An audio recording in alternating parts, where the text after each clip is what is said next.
Hello bookish friends. If you've seen my life update video floating around on BookTok, Bookstagram, Shorts, this is the long version of that with all of the details, I guess. I kind of dropped off of all of my social medias for probably about 18 months and I'm back, and I guess I kind of wanted to talk about it a little bit. The last 18 months of my life has been, I guess, probably some of the most relentless months of my life, some of the busiest, some of the happiest, some of the saddest as well. There's been an unbelievable amount of change in my life and things that have happened, which I guess I wanted to talk about a little bit today. And I'm not going to go into great detail about things, but I am going to talk about like death of parents, bereavement, grief, death of other loved ones, stress, feelings, you know, all those different types of things, because I hope that kind of in talking about things, anyone else who might be going through something similar don't feel quite so alone. So we'll start, I guess, kind of at the beginning of everything. So I have had like BookTok, Bookstagram, all of that kind of stuff, talking about horror books, romance books, weird books, just, you know, being stupid and sharing that with other people for a few years now. And I used to post very regularly, and then I would probably say I dropped off pretty significantly around May 2024, because it was around that time that my granny went into hospital, and she had been diagnosed with leukemia in November 2023, but we were told that it was slow spreading and she'd, you know, probably have quite a while left to go. When she went into hospital, we knew it wasn't a good sign, but ultimately we thought that it, you know, she'd come out and she'd be okay. Unfortunately, that wasn't the case, and they tried as much as they could, but ultimately the doctors determined that there was nothing that they could do for her, and she was going to be released from hospital to home for end-of-life care. So from being taken into hospital and being released, probably about 6 weeks all in all before she passed away.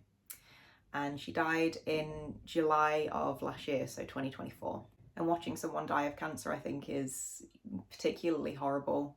Spoiler alert, I've had to do it twice now within the space of 18 months.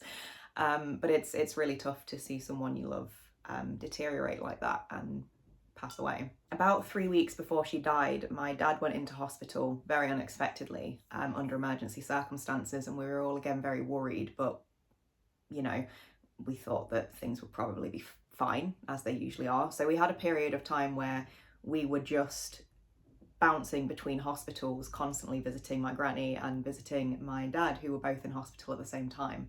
It took us a little while to get a diagnosis, but my dad ultimately was diagnosed with mesothelioma, which, for anyone who doesn't know, it's basically asbestos cancer. It's very aggressive, it's incurable, so obviously once he got that diagnosis, we knew he was going to die. On the same day that he got that diagnosis, our family dog died very unexpectedly as well, so it was all just real shit. Now, originally we were told that he would probably not live until Christmas 2024, which wasn't the case. Thankfully, he lasted quite a lot longer than that, but that was originally what we were told, and it was pretty devastating because at that time it was July, and so we thought we only had a few months left. But he managed to continue on. You know, we grieved for Granny, we grieved for him, we grieved for the dog, we attended funerals. My dad's sister, so my aunt, died as well on my birthday in 2024, so that was pretty shit. And there was just a lot going on. And so throughout all of this, life goes on, and there was work stress, there was relationship stress, family stress, anticipatory grief, 1,000,001 different things, and it really was a lot to deal with. As Christmas approached, we realised that my dad was going to make it to Christmas, and so me and my husband hosted Christmas for both his family and my family, because we knew it was probably going to be my dad's last one. In amongst all of this, we were planning a wedding because we got married in May 2025. So in addition to all of this, we were trying to continue to make progress on planning our wedding, and that is one of the most stressful things you can do. So that was something that was underpinning everything that we did as well. In addition, we a little bit unexpectedly found ourselves in the position to buy our first home. And so around February 2025, we started looking for our first home, and that really, you know, wedding, trying to help my dad, trying to find a house to buy. Oh, it was all pretty crazy. We did end up finding a house that we loved. we did end up putting in an offer and going through that process. That process was fucking shite and I hated it. So no wonder they say that moving is also one of the most stressful things. Buying a house is one of the most stressful things, because I can guarantee you it was. And so we ended up planning our wedding, getting married on the 27th of May 2025. It was a beautiful day. We were really worried coming up to it because my dad was supposed to give a speech. He was supposed to walk me down the aisle. He was supposed to be there and we didn't even know if he would be able to. This video is making me feel my annual emotion and I don't love it. But we were worried about him being there. He was worried about being there, but he was determined and he was a very stubborn man. And he was there, and the whole day was extremely difficult for him. But he did walk me down the aisle. He did give a speech. He got through the whole day. He stayed until like 10 p.m. and then he went to bed. He didn't go back to his room for the whole day, and we were very proud of him because it took so much out of him. But he was there, and that was the important thing. Someone at my wedding gave me COVID, and that manifested literally the day after the wedding. I started out a little bit of a scratchy throat and just feeling kind of ill, like literally the day after, and I was like, oh, maybe it's just because I'm tired and I was talking a lot and all that. No, COVID. But yeah, that was a bit shit and stressful to get through because 13 days after our wedding, it was my maid of honor's wedding and I was the maid of honor at her wedding. So kind of an important one to be at. And she had, you know, vulnerable people at her wedding. So I kind of had to be not infectious. Fortunately, it did work out. I tested negative a few days before the wedding. It was a beautiful, amazing day. But on the day of her wedding, we completed on our house. So we officially became homeowners on her wedding for the first time, which was exciting and scary. So we drove from my maid of honor's wedding to our new house, picked up the keys and all that. That was the Tuesday. The Wednesday evening, we drove to the airport to go to our honeymoon. And that's where we spent 2.5 weeks in Malaysia and Bali, and it was glorious and beautiful and very special. But we get back from the honeymoon. Literally, we drive from the airport to our old house, get shit in our car, and we start moving the house. And we move an entire house into our new house with the help of many friends who we are very grateful for within literally 2 days, a Saturday and a Sunday. And most of it was done on the Saturday. Then obviously moving is only, you know, the first part of the fun, because the second part of the fun is you are living in boxes and you can barely walk along your own floor, so you have to unpack everything.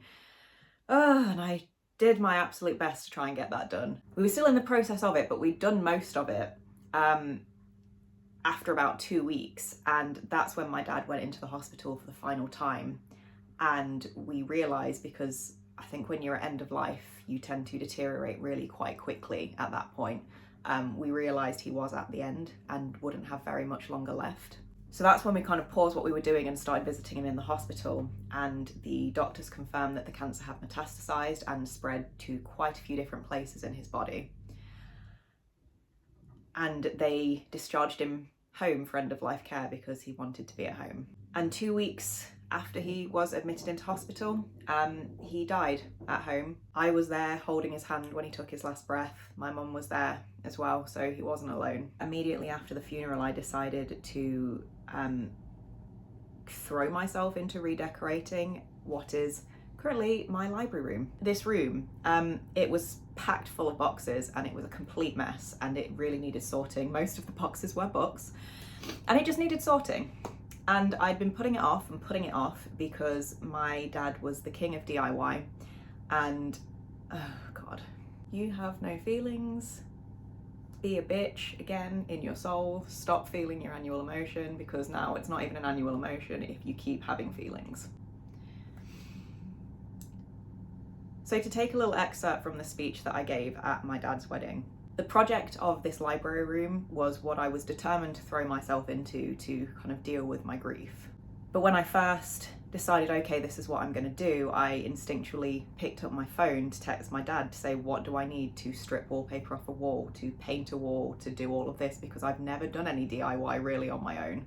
And I knew that if I picked up my phone and texted him, he would come back and say, don't worry, I'm going to buy everything you need, and then I'm going to come over and do it with you, show you how to do it, and then next time you'll know how to do it yourself. And that was my instinct to do. And then when I realised that if I did pick up my phone and text him, he would not message me back, he would not say any of that because he's gone, I put down my phone and abandoned the idea. And this room to me is inherently connected to him. I can't go in this room without thinking of him, which is a good thing and a bad thing at the minute. But I did eventually get into that, and I did that after the funeral, and I cried a lot. And it's a lot harder than you think to like paint walls. Very pointedly, I'm not going to show you the ceiling of this room, and I'm not going to show you the skirting boards or the windowsill for quite some time until I've managed to touch them up, let's say. I cried a lot doing this. It was stressful, it was really sad, but I did do it. And now that I have done it, I am extremely happy. In fact, the first time I walked into this room when it was fully done, I think I may have felt joy for the first time in my life. So that was lovely. Yes, I did tell my husband that, and he was like, oh, you don't feel joy with me. I was like, haha, no, because you're not books, so. But a tour of this room is coming, so don't worry, I will show you the whole room and give you a bookshelf tour as well, because I've organised my bookshelves and that's exciting. But yeah, yesterday it was what would have been my dad's 82nd birthday. We all went out as a family to celebrate. It was both lovely and very emotional. But yeah, that's what's been going on. And as for reading, I've done fuck all. I've maybe read 20 books this year and it's now August. Obviously I haven't been in a reading mood. I am intending to get my mojo back, and in fact have been. But making content, you know, there's been nothing really to make, just unrelenting sadness. But throughout all of this, I've really missed being on social media. I've missed the community, and I've always known I wanted to come back to it. And now feels like the right time to do that. So over the next few weeks, I'm going to get back into the swing of posting regularly again. Thank you for those of you that have stuck around for sticking by me. It is really appreciated. If you're new here, Lord help you, because I'm sure people that have stuck around for a while will tell you I'm very weird, and I intend to become weird again and not just sad all the time. So yeah, appreciate everything, and I will see you in my next video.